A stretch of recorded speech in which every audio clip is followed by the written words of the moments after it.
Hi, friends. Before we dive into this week's episode, I want to share with you about my signature course, She Sells Wholesale. I know so many of you guys ask questions about how do you get started with wholesaling because it can be complicated. I know because I have been there.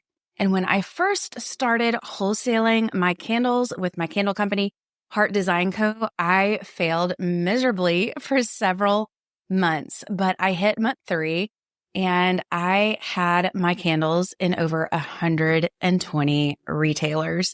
So I am sharing with you my exact framework inside my signature course. She Sells Wholesale, and you can jump on the wait list at shesellswholesale.com. I only open up the course twice a year. So you want to make sure that you get on the wait list so you know when the course opens up, and it's opening soon. I will actually send you a free gift when you sign up on the wait list. So check it out at shesellswholesale.com. That's shesellswholesale.com. Let me say this. If a retailer cannot instantly place your product on their boutique shelf in their mind, then you have already lost them. And I don't care how good your product is. I don't care how much your customers love it or how hard you have worked on it. Today, I am breaking down why retailers pass on great product brands every single day and how to position yourself as the safest yes they will make all year. Make sure you stay tuned to the end because I'm giving you one question that will immediately tell you whether your wholesale pitch is helping you or silently killing your chances of getting that yes. Hi, friends. Welcome to She Sells Differently, the show for aspiring women entrepreneurs looking to overcome the fear of selling and grow thriving businesses from a place of authenticity and confidence. I'm Andee Hart, and it wasn't all that long ago that I was a sales executive for a Fortune 500 company. But I knew in my heart that I was called to use my gifts for something more, something different. That's exactly why I created the She Sells Differently podcast. Each episode is going to deliver you business strategies, tools, and mindset shifts to help set you and your brand apart from our culture's expectations. It's time to elevate your sales and build a profitable, sustainable business you're proud of, one built on integrity, grace, and humility. It's time to learn how to sell differently. Welcome back to the She Sells Differently podcast. I'm so glad you're here. And I want to start out this week with just a simple mindset recheck that we need before we go any further. Retail buyers, they are not dream crushers. And so often we think that, but they're not gatekeepers who just don't get it. And they're definitely not shopping for just what excites them personally. I want you to think of them as actually professional risk managers. Their entire job is to not mess up and to buy what sells. That is what they care about, what sells in their shop. According to industry research from McKinsey, over 70% of B2B buying decisions are driven primarily by risk reduction, not upside potential. So if your wholesale pitch relies on them making a bold or visionary or emotionally moved decision, which we often do when we're selling directly to consumers, then you're already asking that retail buyer to do something that goes against how they're measured. If we haven't met yet, my name is Andee Hart, and I help product-based business owners sell without fear, pressure, or pretending to be someone they're not. And today we are going to make retail make sense. Here is something difficult that most product-based business owners don't want to hear, don't want to internalize.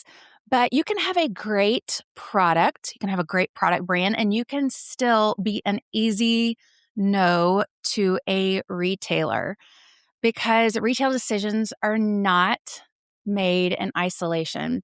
And every retailer, every buyer has to justify your product internally, whether they're buying for their boss or they're buying and they have to justify it to finance or to merchandising, or they are the store owner.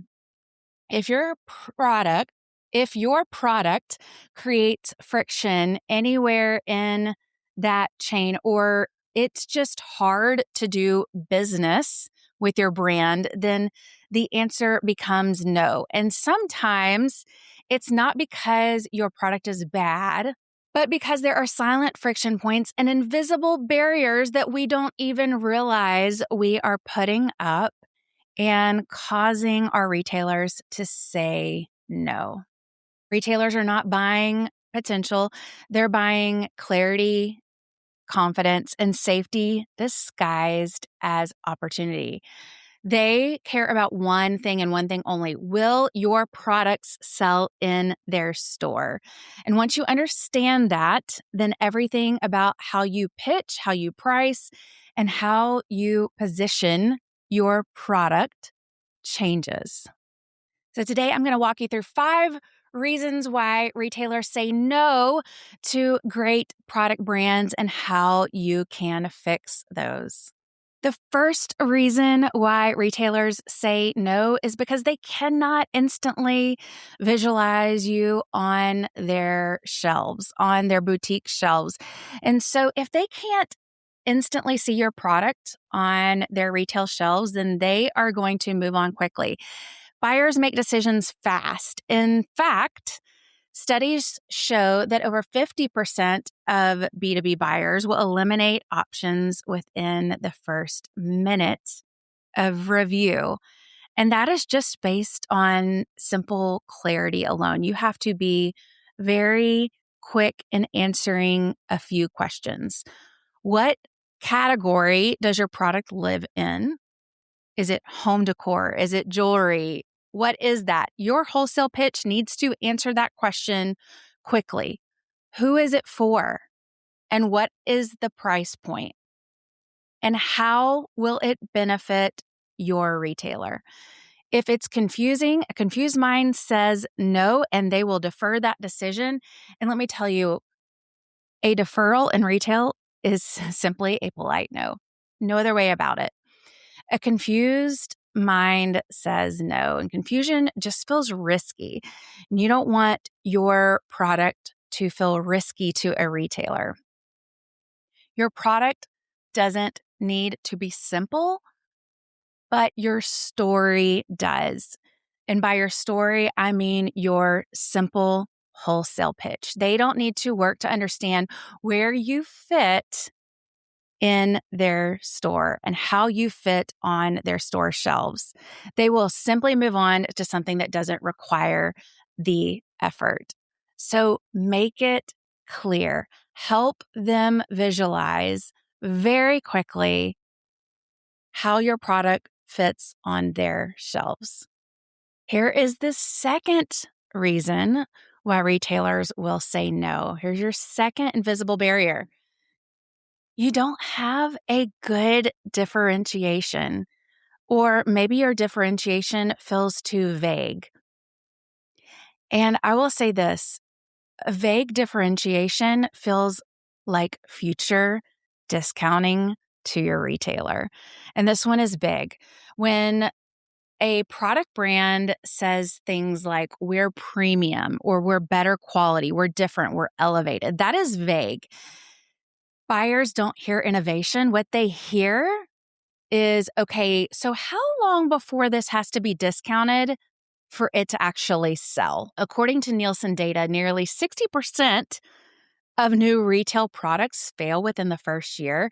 And the biggest predictor is unclear differentiation. So if you can't clearly explain to your retail buyer why your product is different and wins on their shelf in one sentence, then your buyer assumes it is not a fit and it is going to lose momentum. And slow moving inventory is the fastest way to never get a second wholesale order from a brand. So make sure you are clear on how your product is different and how it is inspiring. Vague differentiation does not feel inspiring. It feels expensive and slow moving, no momentum. That is one of the quickest ways that your retailer will say no. Moving on to number 3, inconsistent branding. Let me tell you what that signals to a buyer. It signals amateur execution, homemade. Let's talk about branding, not from necessarily an aesthetic standpoint, but even just from a trust standpoint. When a buyer is looking at your packaging and your website and maybe your wholesale catalog, and the messaging doesn't match, buyers don't think, oh, they're new, they're still learning, they're evolving. They think this could be a problem. This could be a supply chain problem, a fulfillment problem. And that inconsistency signals operational risk to your buyer.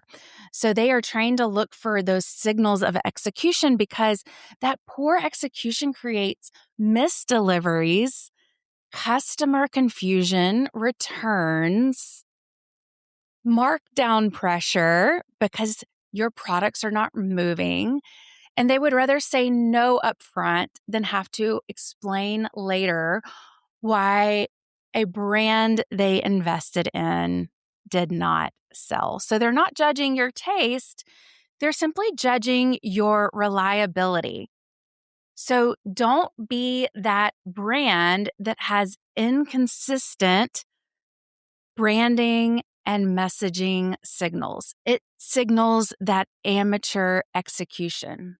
So far we've talked about number 1, helping your buyer visualize your product on their shelf, helping differentiate your product for your buyer so they don't feel like they're going to have to discount your product in the future, and then having consistent branding. The fourth reason that a retail buyer might say no is because you have complex pricing and it just creates an internal friction that they just want to avoid altogether. This one is absolute deadly for your brand. If your pricing structure is just too complex or it's hard to explain, if it has all these exceptions or rules or just too many assumptions, then you are creating too many hoops for your buyer to have to jump through. Harvard Business Review found that B2B sales are 2.8 times more likely to stall when pricing is perceived as complex. Make doing business easy with you. I don't know how many times I have said that, but it is worth repeating. Even when margins are strong, if your pricing is too complex, buyers will pass. They are not just asking, is this profitable? They want to know that they can do business with your brand without the stress. So you're not just losing because your pricing is wrong. You're losing because your pricing is hard to justify. So make sure that your pricing is easy to explain and you're not creating unnecessary internal friction. And my final reason, number 5, that a buyer might say no is that you have some marketing gaps that could create some extra work for them. And this is what I mean by that.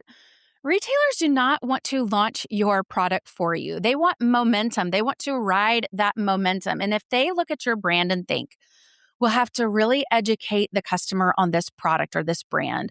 We'll have to explain what this is. We're not really sure. It doesn't really sell itself, or we'll have to create demand for our customers for this product. You've just turned yourself into a project for that retailer, and buyers avoid projects. Salesforce data shows that buyers are 80% more likely to move forward with vendors who demonstrate existing demand and market traction. And if you can showcase that social proof and provide marketing materials for your retailers so that they do not have to do the heavy lifting, then you become an easy yes for that retailer. So don't leave marketing gaps for your retailers because that's just extra work. It all comes down to, you guessed it, being easy for your retailers to do business with. This is the shift everything comes back to. Your job is to eliminate internal objections before they appear. Your wholesale pitch is not just for the retail buyer. I want you to think about this from a finance perspective and how you price your products, from a merchandising perspective and how this will look on their shelves. You're not trying to make them excited, but you're trying to make the decision feel obvious, not like they're taking a chance on your product brand. Because once again, retailers, they're not buying boldness.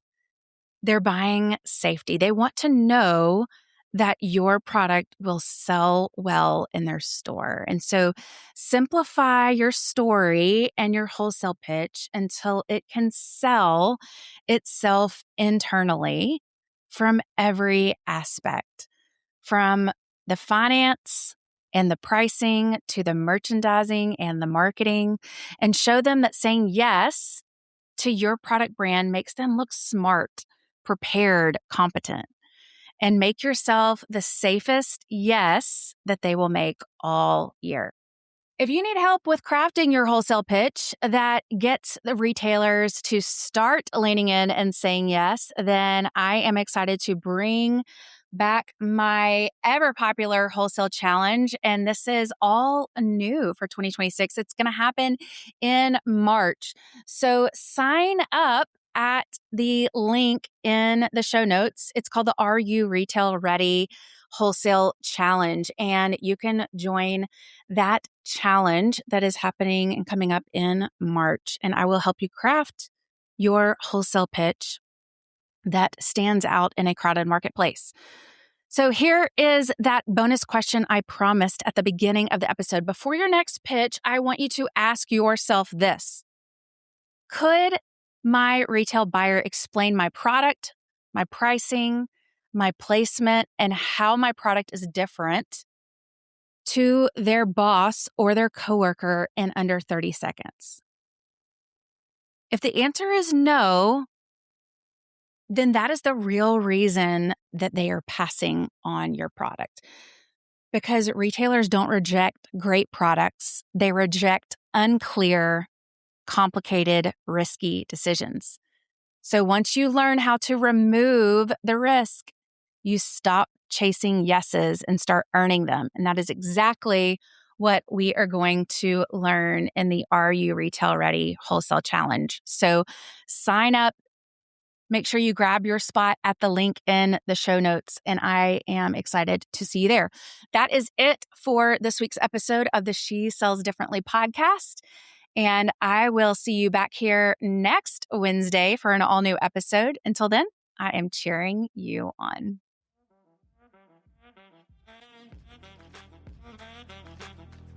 All right, that's a wrap on today's episode of She Sells Differently.